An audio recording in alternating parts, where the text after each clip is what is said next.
नेपाली सेवाको साँझ पखबाट शरद केसीको नमस्कार। आज कार्यक्रममा दार्चुलाका एक युवा तुइनबाट महाकाली नदीमा खसेको घटनाबारे प्रतिनिधि सभामा बहस।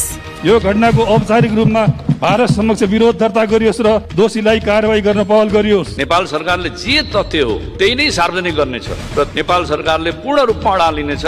बाढीले मेलम्चीमा क्षति पुर्याएसँगै काठमाडौँवासीको तिर्खा मेट्न अधिकारीले औल्याए विकल्प खोज्ने खाँचो। नयाँ 10वटा ट्युबवेल पनि खन्ने, 1 करोड लिटर थप पानी उत्पादन गर्ने अनि भएका हाम्रा खानेपानीको मुहानहरूलाई संरक्षण गर्ने। अन्तर्राष्ट्रिय क्रिकेटबाट पारस खड्काद्वारा सन्यास।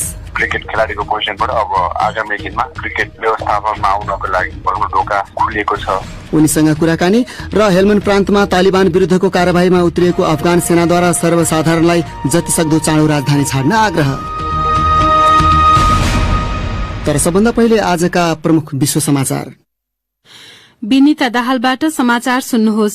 युक्रेनको प्रहरीले कियेभ स्थित एउटा पार्कमा एकजना बेलारूसका विपक्षी अभियानकर्मी झुण्डिएको अवस्थामा भेटिएपछि हत्या सम्बन्धी जाँचबुझ थालिएको जनाएको छ। भिताली सिसोभ सोमबार जगिङबाट नफर्किएपछि उनकी महिला साथीले हराएको भनेर प्रहरीलाई खबर गरेकी थिइन्। उनी काम गर्ने निर्वासन समूह बेलारूसियन हाउसले बेलारूसका अधिकारीहरूलाई त्यसको दोष लगाएको छ। युक्रेनमा रहेकी बीबीसीकी यान ल्युसनेभस्काया The only official information we have at the moment is a statement by the Ukrainian police. युक्रेनी प्रहरीबाट अहिले हामीले पाएको आधिकारिक जानकारी भनेको उनीहरू आत्महत्या हो कि हत्या भनेर अनुसन्धान गरिरहेका छन् भन्ने विज्ञप्ति हो। तर हामीले सिसोफ आबद्ध संस्थाबाट यसअघि नै यो आत्महत्या हो भन्ने कुरा उनीहरूले विश्वास नगरेको जानकारी पाइसकेका छौं। उनीहरूले सिसोफका अभियानहरूका कारण उनलाई निशाना बनाइएको आफूहरूले विश्वास गर्ने बताएका छन्। बीबीसी संवाददाताको भनाई। यसैबीच बेलारूसी धाविका क्रिस्टिना सिमोनास्कायाले बेलारूस सुरक्षित नभएको र 5 देखि 10 वर्षसम्म आफू बेलारूस नफर्किने बताएकी छन्। बेलारूसी अधिकारीहरूले उनले गरेको टिप्पणीलाई लिएर उनको इच्छा विपरीत टोकियो ओलिम्पिक्सबाट फिर्ता गर्न प्रयास गरेका थिए। त्यसको 2 दिनपछि बोल्दै उनले आफूले सरकारबारे त्यस्तो केही राजनीतिक टिप्पणी नगरेको र आफ्नो देशलाई माया गर्ने बताएकी छन्। उनले बेलारूसमा मानिसहरूले डराउन छोडुन् र आफूलाई लागेको बोलुन् भन्ने चाहेको पनि बताइन्। अफगानिस्तानको हेल्मन्ड प्रान्तको राजधानी लस्करगहमा तालिबान र सरकारी फौज बीच आक्रामक लड़ाई भइरहँदा विगत 24 घण्टामा कम्तीमा 40 जना सर्वसाधारण मारिएको संयुक्त राष्ट्र संघले जनाएको छ। लस्करगह र छिमेकी कान्दहरमा हजारौं मानिस विस्थापित भएको पनि उक्त निकायले जनाएको छ। काबुलबाट बीबीसीकी Louis डुसेट भन्छिन्, The Taliban now control large swathes of Helmand province. अहिले तालिबानले राजधानी लस्करगहको ठूलो भूभाग सहित हेल्मन्ड प्रान्तका थुप्रै ठाउँ नियन्त्रणमा लिएको छ। तर अफगान विशेष फौज जमिन वरपर पनि छन् र युद्ध विमान पनि आकाशमा छन्। विगतका साताहरूमा भएको सैन्य मिशनमा अमेरिकी हवाई शक्तिले अफगान सुरक्षा फौजलाई समर्थन गरिरहेको छ। राजधानी काबुल स्थित बीबीसी संवाददाताको भनाई। तपाई बीबीसी नेपाली सेवाको साँझ पख सुनिरहनु भएको छ। मानव अधिकारवादी संस्था एमनेस्टी इन्टरनेशनलले साउदी अधिकारीहरूमाथि यो वर्षको शुरू यता असन्तुष्ट पक्षलाई दमन गर्न थालेको र मृत्युदण्डलाई पनि तीव्रता दिन थालेको आरोप लगाएको छ। उक्त मानवाधिकारवादी संस्थाका अनुसार जनवरीदेखि जुलाईसम्म कम्तीमा 40 जनालाई मृत्युदण्ड दिइसकिएको छ, जबकि सन् 2020 को पूरै वर्षमा त्यो भन्दा कम मानिसलाई मृत्युदण्ड दिइएको थियो। जनवरीमा साउदी अरेबियाको सरकार समर्थित मानवाधिकार आयोगले गत वर्ष सन् 2019 मा भन्दा 85% कम मानिसलाई मृत्युदण्ड दिइएको जनाएको थियो। बांग्लादेशमा कोरोना भाइरसको बढ़दो संक्रमणबारे चिन्ताहरू बढ़िरहँदा त्यहाँका अधिकारीहरूले देशव्यापी लकडाउन यसअघि तोकिएको भन्दा थप बढ़ाएका छन्। पसल, बजार र व्यापार यसै साताको अन्त्यबाट खुल्ने भनिए पनि अब भने अगस्त 11बाट मात्रै खुल्न पाउनेछन्।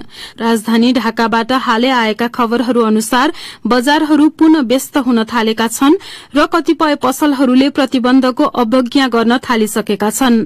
र इथियोपिया र सुडानको सीमा नजिकैको खोलामा कम्तीमा 30 वटा शव फेला परेको खबरहरू आएका छन्। चिकित्सक सहितका प्रत्यक्षदर्शीले केहीलाई गोली हानिएको र केहीलाई डोरीले बाँधिएको अवस्थामा शव भेटिएको बताएका हुन्।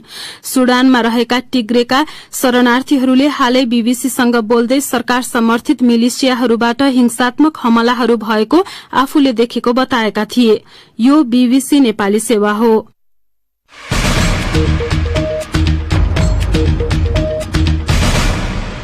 साँझपखमा तपाईलाई स्वागत छ। दार्चुलामा तुइनबाट झरेर महाकाली नदीमा एक नेपाली युवा खसेको विषयमा संघीय संसदको तल्लो सदनमा पनि बहस भएको छ। राष्ट्रिय सभापछि प्रतिनिधि सभामा त्यसबारे सरकार र सांसद बीच आज सवाल जवाब भएको हो। त्यस क्रममा गृहमन्त्री बालकृष्ण खाँडले छानबिन समितिको प्रतिवेदन अनुसार सरकारले कदम चाल्ने बताए।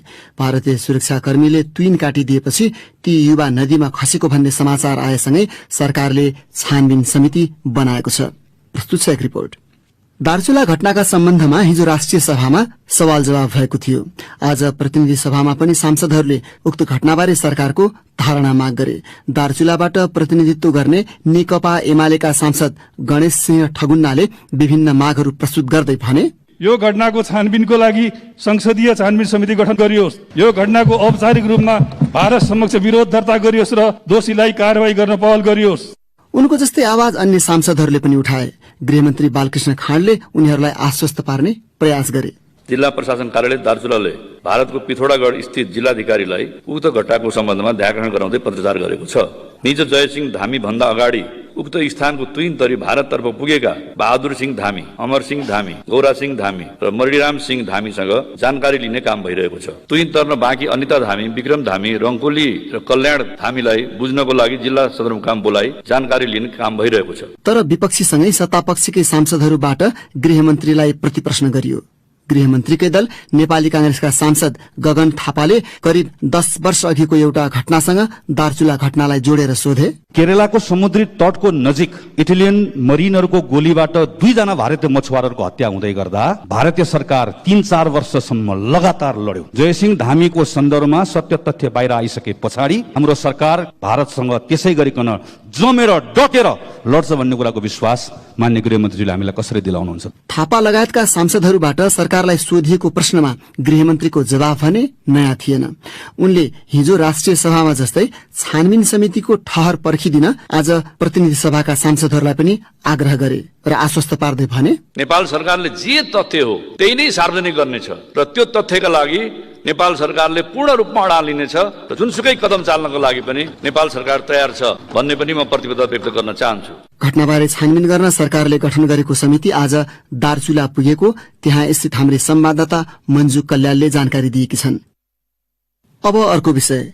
एकपछि अर्को गर्दै भीषण बाढ़ीका कारण मेलम्ची खानेपानी आयोजनाबारे नै प्रश्न उठ्न थालेपछि राजधानी उपत्यकालाई खानेपानी आपूर्तिको निम्ति नयाँ ट्युबवेल निर्माण तथा नयाँ स्रोतको खोजीमा लागि परेको काठमाडौँ उपत्यका खानेपानी लिमिटेड KUKL जनाएको छ।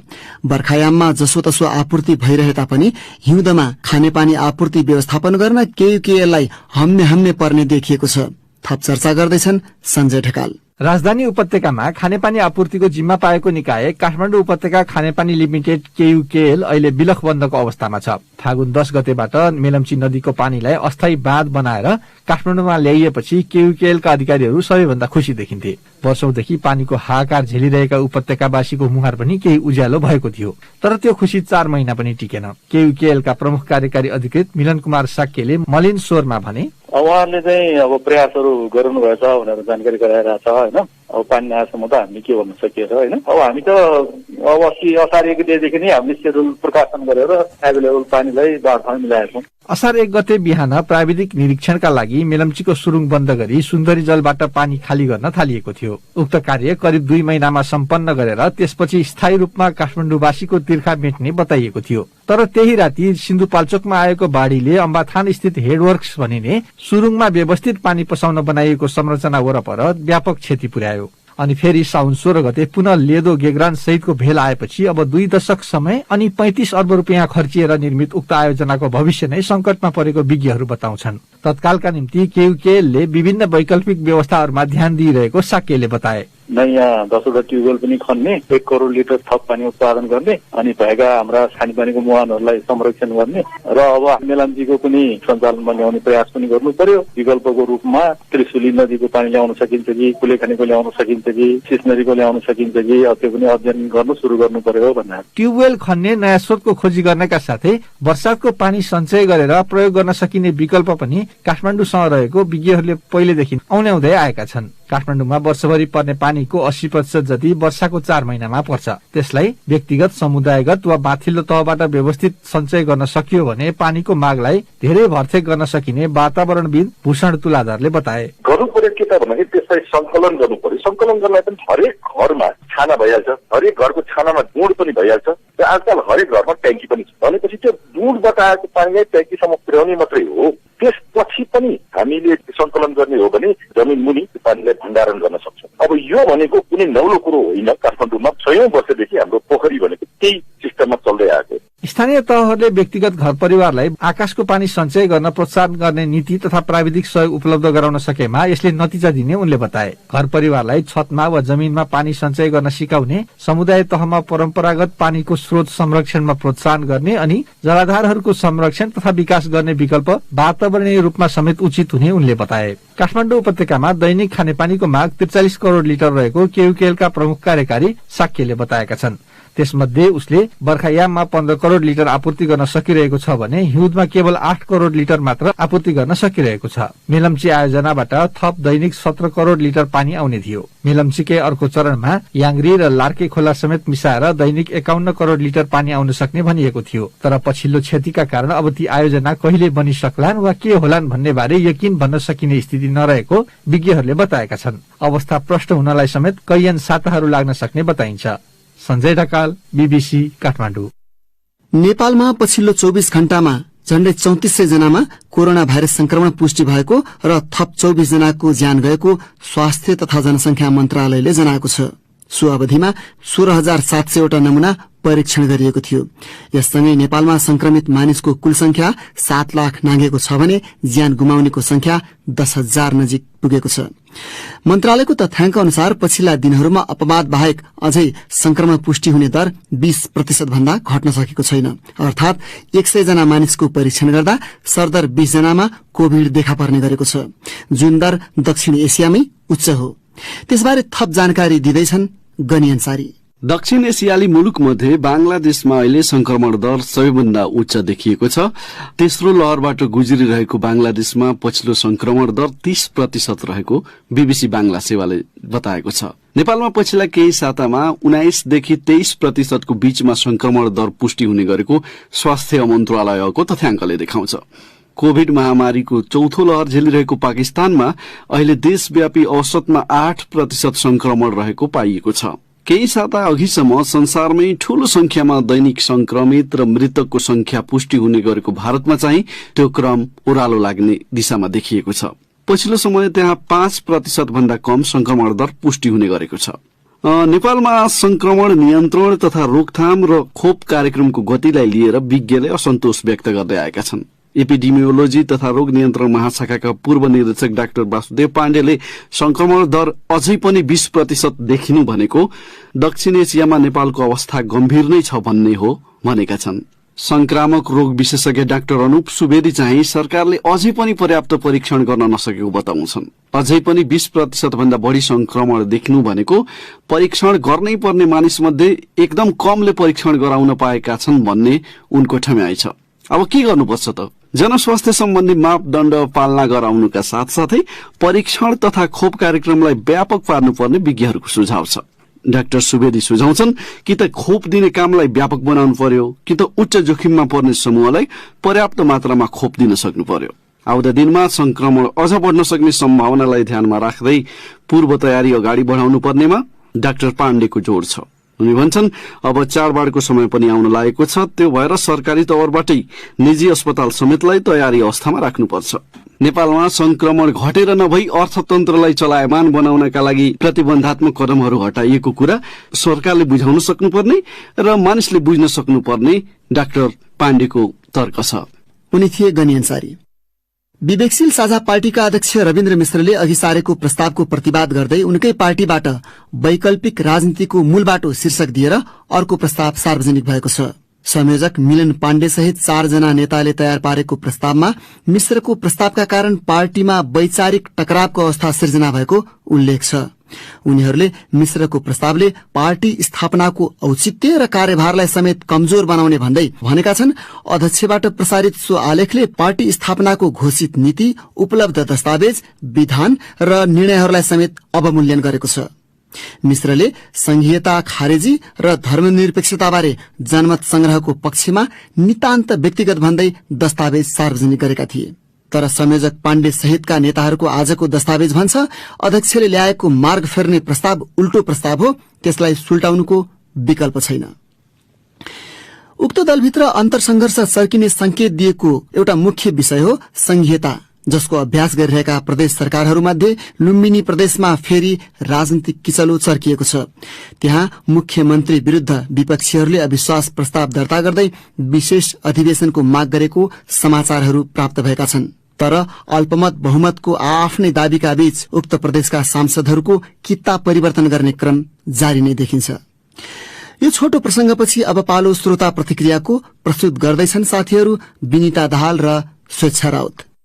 नेपाली क्रिकेट खेलाड़ी पारस खड्काले अन्तर्राष्ट्रिय खेलबाट सन्यास लिने घोषणा गरेका छन्। उनको यो निर्णय र उनको योगदान बारे तपाईको धारणा के छ भने सामाजिक सञ्जाल फेसबुक र ट्विटरमा आज हामीले सोधेको प्रश्नमा हामीलाई थुप्रै प्रतिक्रिया प्राप्त भएका छन्।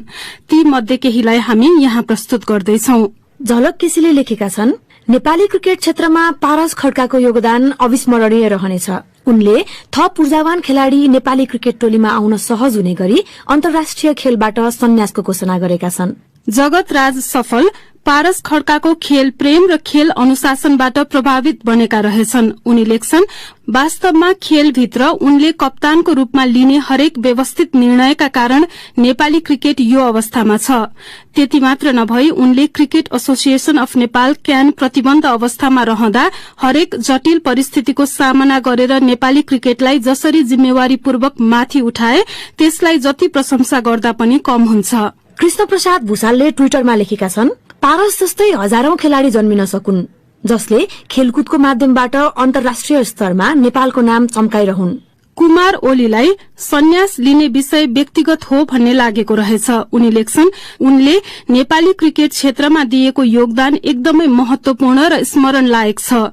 घरेलु खेल मैदानमा उनको अझै महत्वपूर्ण योगदान रहनेछ भन्ने आशा छ। एम प्रसाद सुवेदीले लेख्छन्, अब चाँडै उनले क्यानमा आएर सुधार गरेको हेर्न मन छ। क्यानमा भएको अस्तव्यस्तता हटाउन उनी जतिको मान्छे आवश्यकता छ। देव सिंह बोहराको धारणा छ, आगामी दिनहरूमा पनि नेपाली क्रिकेटलाई उच्च स्थानमा पुर्याउन सक्रिय भूमिका खेलुन् भन्नेमा धेरै क्रिकेट प्रेमीहरू आशावादी छौं। चिरञ्जीवी सिंहलाई चाहिँ सन्यास लिएको चित्त बुझेको रहेछ, किनभने नेपाली क्रिकेटमा युवा खेलाड़ीलाई मौका दिन र आफूले क्रिकेटलाई थप उचाइमा पुर्याउन क्यानको नेतृत्व लिन चाहनु भएको हो जस्तो लाग्छ।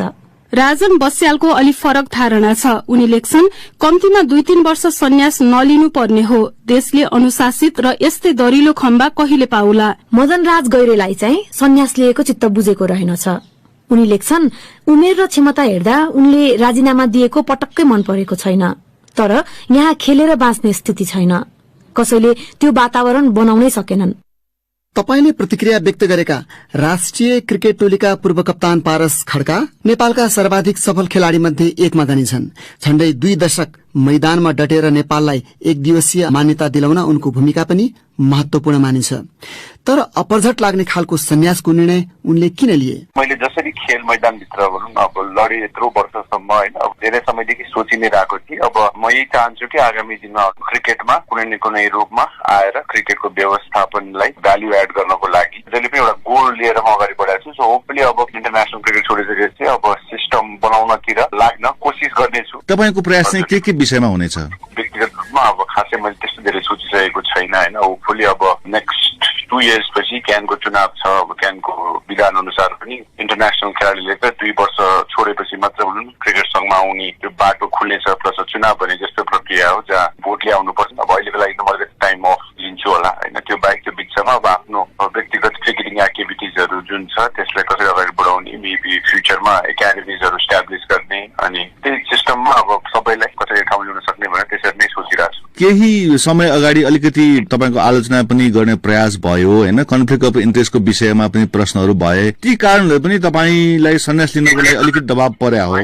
यो यो त लाजमर्दो हो, किनकि इनफ्याक्ट कन्फ्लिक्ट अफ इन्ट्रेस्ट उठाउने भनेको मलाई लाग्छ नेपाल क्रेडिटको सबभन्दा ठुलो माफिया हो, जसलाई भनौँ न कन्फ्लिक्ट अफ इन्ट्रेस्ट प्रश्न गरियो भने जवाब दिने ठाउँ त्यता छैन। अब हामीले त क्लिन भएर अहिलेसम्म काम गरेको हो। मैले मेरो क्रिकेटलाई जहिले पनि सफा र क्लिन राखेको छु र आगामी दिनमा अब कोसिस गर्नेछु। पारसजी, नेपाली क्रिकेटमा मैदानभित्र अझै पनि तपाईँको भूमिका निकै आवश्यक छ जस्तो लाग्दैन? यस्तो हेर्नुहोस्, खेल्न भनेको कहिले पनि पुग्दैन। खेलाडी भए पनि, क्याप्टेन भए पनि, फर्मर प्लेयर भए पनि, भनौँ न सबै कुरा सोच्दाखेरि मलाई लाग्यो कि अन क्रिकेट फिल्ड मैले गर्न सक्ने यति नै थियो। अब बाँकीको लक्ष्य भनेको अफ द फिल्ड नेपाल क्रिकेटलाई कसरी सुधार्ने भन्ने नै हो। भनेको मैदानभित्र भन्दा पनि मैदान बाहिर चाहिँ तपाईँले आफ्नो भूमिका बढी देख्नुभयो? हजुर, कोसिस गर्नेछु। हेर्नुहोस्, मैले भने अब एउटा मान्छेले इन्स्टिट्युसन चेन्ज गर्न सक्दैन, सबैको सहयोग सहायता चाहिन्छ। होपफुल्ली अब मेरो सोचले भनौँ न मान्छेहरूको पोजिटिभ अप्रोच मैले बदल्न सकौँ, सोचले हामीले भनौँ न एउटा अप्रोचमा बदलिने हो भने राम्रो आइडिया बनाएर नेपाल क्रिकेट धेरै माथिल्लो स्थानमा पुग्न सक्छ।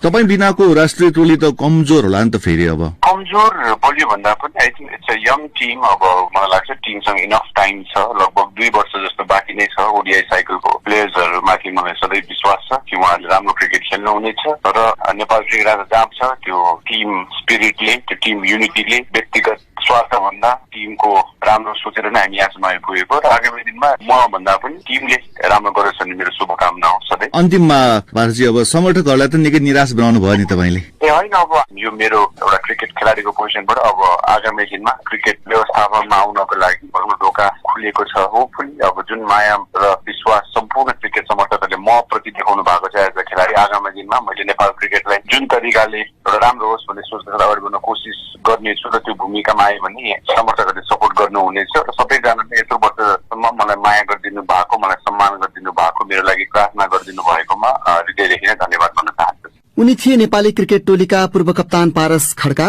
निरञ्जन राजवंशीसँग कुरा गर्दै। अब केही अन्तर्राष्ट्रिय प्रसंग।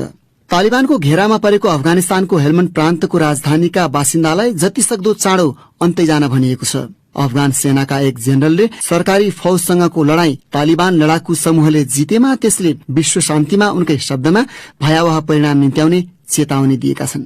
बीबीसीका विवरणहरूमा आधारित रिपोर्ट विनिता दाहालबाट सुन्नुहोस्। जेनरल सामी सदातले दक्षिणी हेलमण्ड प्रान्तमा तालिबान लडाकु विरूद्ध जारी लडाईँको नेतृत्व गरिरहेका छन्। संयुक्त राष्ट्र संघका अनुसार पछिल्ला दिनमा त्यहाँ आक्रामक लडाईँहरू भइरहँदा कम्तीमा 40 जना नागरिकको ज्यान गएको छ। तालिबानले लश्कर गहमाथि नियन्त्रण गर्न नसक्नेमा आफू विश्वस्त रहेको जेनरल सदातको दावी छ। सरकारी फौजहरूले केही भूभागमाथि नियन्त्रण गुमाएको भए पनि तालिबान समूहले लडाईँलाई जारी राख्न नसक्ने बीबीसीलाई बताए। यद्यपि तालिबान समूहले अरू इस्लामवादी समूहबाट शक्ति एकत्रित गरिरहेको र त्यसले अफगानिस्तान बाहिर खतरा निम्त्याउन सक्ने चेतावनी उनले दिए। उनले यो एउटा अफगानिस्तानको युद्ध नभई उदार र सर्वसत्तावाद विरूद्धको एउटा लडाईँ भएको बताए। 20 वर्षदेखिको सैन्य अभियान अन्त्य गर्दै अमेरिकी फौज फिर्ता भएपछि तालिबान समूहले पछिल्ला महिनाहरूमा तीव्र रूपमा नियन्त्रण बढ़ाउँदै लगेको छ। हेलमण्ड प्रान्त ब्रिटिश र अमेरिकी सैन्य अभियानको केन्द्रमा थियो र त्यहाँ तालिबानले पाउने सफलता अफगान सरकारका लागि एउटा धक्का हुनेछ। चीनमा एउटा सरकारी संचार माध्यमले अनलाइन गेमलाई विद्युतीय लागू पदार्थको संज्ञा दिएपछि देशका 2 ठूला अनलाइन गेमिङ कम्पनीको शेयर घटेको छ। हङकङको शेयर बजारमा भएको कारोबारमा पछि तिनको मूल्यमा केही सुधार आयो। बीबीसीका विवरणहरूमा आधारित त्यस सम्बन्धी रिपोर्ट प्रस्तुत गर्दैछिन् रमा पराजुली। बेजिङले प्रविधि कम्पनीहरूमाथि कार्यवाही गर्ने गरेको हुँदा धेरै लगानीकर्तामा चिन्ता बढ़ेको पाइन्छ। केही महिनादेखि चीन सरकारले प्रविधि तथा निजी शैक्षिक उद्योगलाई कडी कडाउ गर्न विभिन्न उपायहरू घोषणा गरेको छ। राज्यद्वारा प्रकाशित इकोनोमिक इन्फर्मेशन डेलीमा आएको एउटा सामग्रीमा किशोर किशोरी अनलाइन गेमको दुर्व्यसनी बनेका र त्यसबाट उनीहरूमा नराम्रो प्रभाव परेको उल्लेख छ। उक्त पत्रिका सिन्हुआ समाचार संस्थासँग सम्बद्ध छ। टेन्सेन्टको लोकप्रिय गेम अनर अफ किङ्सलाई इंगित गर्दै उक्त आलेखमा विद्यार्थीहरूले दैनिक 8 घण्टासम्म उक्त गेम खेल्ने गरेको उल्लेख छ। त्यसमा अनलाइन गेम उद्योगमाथि नियन्त्रण गर्नुपर्ने आग्रह गरिएको छ। एउटा पुस्तालाई विनाश गर्ने किसिमको कुनै उद्योग वा खेललाई अनुमति दिनु हुँदैन। उक्त आलेखले अनलाइन गेमलाई आध्यात्मिक अफिमको संज्ञा दिँदै भनेको छ। अन्तिम प्रसंगमा अब सुन्नुहोस् साप्ताहिक प्रस्तुति विकल्पको बाटो। 1 वर्षको 5-6 लाख रुपियाँ त सन्चैसँग चाहिँ 40-50 घर माउरीबाट हुन्छ हेर्नुहोस्। अब बिक्री नहोला भन्नु पनि छैन, माग यति छ कि पुर्याउन सकेका छैन, कहाँबाट ल्याएर यहाँ ग्राहकलाई दिउँ भनिराखेको। बुढेसकाललाई भारी बोक्न हिँड्नु परेन, कतै दुःख गर्नु परेन, बाबै कहाँ जाने होला भन्नु परेन, बिकेन भन्नु परेन, सजिलो। रहर भए व्यवसाय गर्न उमेरले छेक्दैन भन्ने उदाहरण बनेका छन् बाँके खजुरा गाउँपालिका धौलागिरीका मौरी पालक कृषक थलबहादुर थापा। करिब 1 दशक अघि रहरमा उनले मौरी पालन व्यवसाय सुरु गरे। विगतमा तरकारी खेती, भैँसी पालन गरे पनि त्यसलाई निरन्तरता दिन नसकेका 67 वर्षीय थापाले अहिले सफल मौरी पालक कृषकको परिचय बनाएका छन्। घरमै बसेर वार्षिक 6 लाख रुपियाँको मह बिक्री भइरहेको र बुढेसकालमा आफ्नो जीवन धान्न आफ्नै कमाई काफी भएको उनी बताउँछन्। कामदार नचाहिने यो पेसाले आफूलाई शारीरिक सक्रियता पनि दिएको थापा दम्पतिको भनाइ छ। सकारात्मक प्रयासहरूको चर्चा गरिने साप्ताहिक कार्यक्रम विकल्पको बाटोमा उनै मौरी पालक कृषकको चर्चा गर्दैछिन् नेपालगञ्जबाट विमला चौधरी आफ्नो यो रिपोर्टमा। करिब 1 दशक अघि चितवनमा आफन्तको घरमा जाँदा मौरी पालन गरेको देखेर बाँके खजुराका कृषक थलबहादुर थापाले मौरी पालन गर्ने रहर गरे। थापाले रहर मेटाउन अर्को पटक त्यहीबाट 3 घार मौरी ल्याएर घरमै पाल्न शुरू गरे। 10 वर्षको अवधिमा थापा दम्पतिका लागि मौरी पालन गर्ने रहर मात्र पूरा भएको छैन, रहरमा शुरू गरेको व्यवसाय अहिले बुढेसकालको सहारा बनेको छ। केटाकेटीहरू सब ठुला बडा भए सबै आफ्नो ठाउँमा गइहाले, के गर्ने त विकल्प त खोज्नु पर्यो भनेर अनि त्यही माउरी पालनतिर चितवनबाट चाहिँ भाइहरूसँग ल्याएर 3-4 घरबाट सुरुवात गरेर त्यही 75 घरको हाराहारी छन्। थापाले अहिले तारा मौरी फर्म खोलेर व्यावसायिक रूपमा मौरी पाल्दै आइरहेका छन्। तालिम लगायत अन्य सहयोग प्राप्त हुन थालेपछि थापाले 2070 सालदेखि लगानी विस्तार गरी व्यावसायिक मौरी पालन शुरू गरेका हुन्। 1 वर्षको 5-6 लाख रुपियाँ त सन्चैसँग चाहिँ 40-50 घर माउरीबाट हुन्छ हेर्नुहोस्। अब बिक्री नहोला भन्नु पनि छैन, त्यो सब्जी जस्तो बिग्रिएला सड्ला कुहिएला भन्नु पनि छैन, माग यति छ कि के भन्ने पुर्याउन सकेका छैन, कहाँबाट ल्याएर यहाँ ग्राहकलाई दिउँ भनिराखेको छु। थापा दम्पतिका 2 छोरा हाल अमेरिकामा छन् भने 5 छोरीहरू पढेर नेपालमै विभिन्न पेशामा आबद्ध छन्। जमानामा आफू पढ्न नपाए पनि कृषि व्यवसायबाट छोराछोरीलाई धिक मरुन्जेलसम्म पढाउन पाएकोमा थापा खुशी व्यक्त गर्छन्। पढे लेखे कुनै काम हलो जोते खाए माम भन्थे उहिलेका बुढाहरूले, आफू सबै ल्याप्से लगाउने हामीलाई पनि त्यस्तै गराउँथे। पढ्ने मौका नपाए पनि छोराछोरीलाई सबैलाई पढ्ने मौका दिएको। सबै 2-3टाले डिग्री गरेका छन्, केटीहरूले पनि खर्च यही हो माउरीबाट हो। बुढेसकालमा पनि यही व्यवसायलाई निरन्तरता दिइरहँदा शारीरिक व्यायाम हुनुका साथै आवश्यक खर्चको जोहो गर्न सहज भएको थापा बताउँछन्। केही नगरिकन बस्दाखेरि त झन बिमारी लाग्छ त, केही न केही त गर्नु पर्ने, खेतीपाती गर्न छोडियो। 4-5 वर्ष भयो, 2-4 हजार रुपियाँ कसैले देलान् भन्ने आशा छैन कि चाहियो भने 2-4 हजार लगाएर काम चलाऊ है भन्न पाइएको छ, यही सन्तोष छ हेर्नुहोस्। अरू व्यवसाय भन्दा मौरी पालन नै सहज भएको थलबहादुरकी श्रीमती तारा थापा बताउँछिन्। सब्जी खेती गऱ्यौं धेरै वर्षसम्म, त्यहाँबाट फेरि भैँसी पाल्यौं, दुःख हुँदै गयो। मौरी पाल्न त अब यसलाई घाँस दिन परेन, घाँस काट्न जानु परेन, पानी घाम भर्नु परेन, बुढेसकाललाई भारी बोक्न हिँड्नु परेन, कतै दुःख गर्नु परेन, बाबै कहाँ जाने होला भन्नु परेन, बिकेन भन्नु परेन। मौरी पालनका लागि पनि बाँके र बर्दियामा उचित खालको वातावरण रहेको मौरी विशेषज्ञ ज्ञान प्रसाद सापकोटाको भनाइ छ। बाँके बर्दियाको मौसम यो मेलिफेरा जातको मौरी सेक्टरको लागि चाहिँ एकदम उचित खालको वातावरण छ। यसमा जाडो महिनामा नि उत्पादन गर्न सकिन्छ र गर्मीमा नि उत्पादन गर्न सकिन्छ। स्रोत हेर्दाखेरि पनि लगभग 2500 गोलालाई पुग्ने खालको स्रोत चाहिँ देखिन्छ तोरीको सिजनदेखि लिएर। बाँकेमा हाल करिब 21 जना कृषकले मात्रै व्यावसायिक रूपमा मौरी पालन गरिरहेकाले माग अनुसार मह उत्पादन गर्न नसकिएको कृषकहरूको भनाइ छ। इच्छा शक्ति भए थोरै लगानी, कम मेहनत र सानो क्षेत्रफलमा सजिलैसँग गर्न सकिने भएकोले नेपालमा मौरी पालन व्यवसायको राम्रो सम्भावना रहेको थापाको भनाइ छ। सुन्नुभयो नेपालगञ्जबाट विमला चौधरीले पठाएको रिपोर्ट।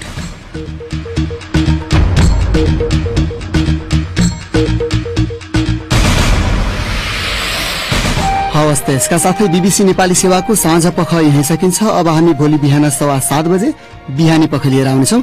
त्यस बेलासम्मका लागि हामी सबैलाई बिदा दिनुहोस्। नमस्कार।